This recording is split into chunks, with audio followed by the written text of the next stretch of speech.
Making pastry really is straightforward, a technique that every confident cook will master with practice. Add the flour, salt and butter into a food processor and blitz until you get this sort of crumbly texture. Tip these ingredients into a bowl, pour the gently whisked egg on top and mix together initially with a fork and then by hand. Add more egg if necessary to get the correct texture.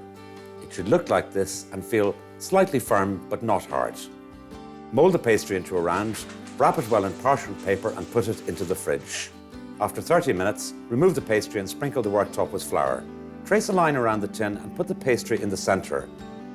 Then sprinkle some more flour on top and roll it out to the correct size. Roll the pastry around the rolling pin and place it carefully over the tin. Press the pastry into the sides of the tin and patch it up if necessary.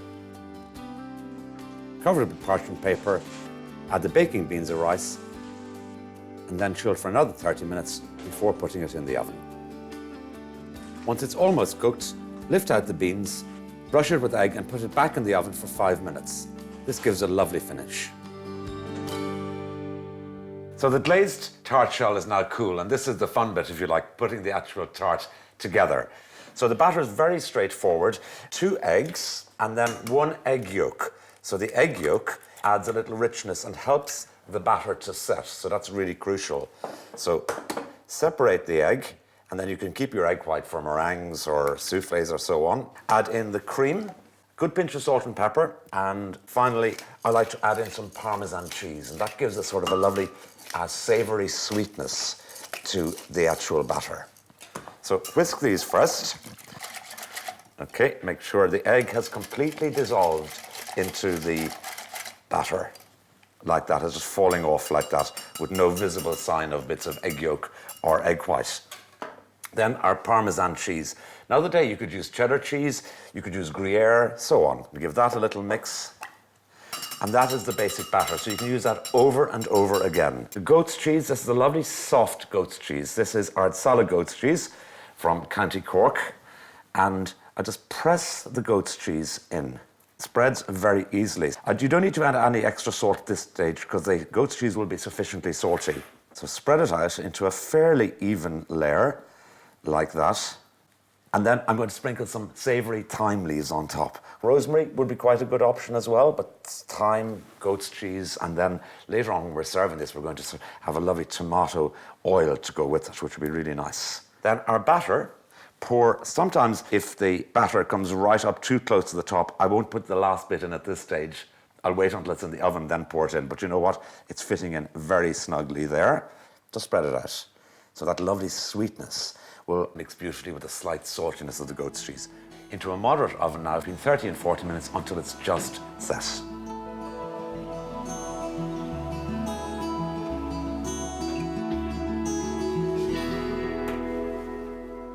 Now that tart needs to cool for about 15 or 20 minutes, which you could do. Eat the tart now straight from the oven while it's red hot.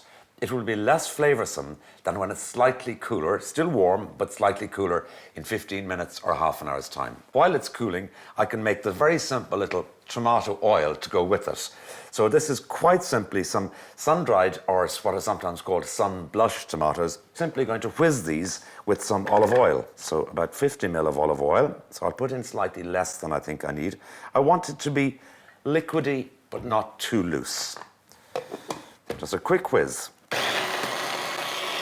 Don't over-whiz it. You want to have tiny little bits of the texture of the tomato. Put some on a spoon to see how happy I am with that. It's holding its shape on the spoon. I want it a fraction looser. So stir that in. I don't need to get my machine whizzing again. It's just a little bit looser, like that. So let's just see how we're doing for seasoning. That's perfect. There's no more salt or no more sugar. So these tomatoes, when they were being dried, had a little bit of salt and sugar and pepper added to them as well. Pop that into a nice bowl. This will keep for weeks in the fridge because the olive oil will preserve the tomatoes. But as you can see, it's the most intense, beautiful red colour. Now the tart has cooled a little bit, so it's ready to serve. I'm not going to burn myself. No, I'm not. It's perfect. It's still warm, which is what I really want. And then just loosen it out of the tin like that and drop it onto your plate. I'm going to just cut a little slice out now just to show you the texture. And so you get the lovely white goat's cheese and the little custard on top. Now, when I'm serving this, apart from the tomato oil, I sometimes serve a few little salad leaves with it. I find it just lightens up the whole effect, and then a small amount of the tomato oil, because think how concentrated the flavor of these tomatoes is. A few little drops on top of the tart itself, a few little drops on the actual salad, and that's the dressing for the salad. Tiny little bit more of the oil, not too much, just to add that lovely bit of piquancy.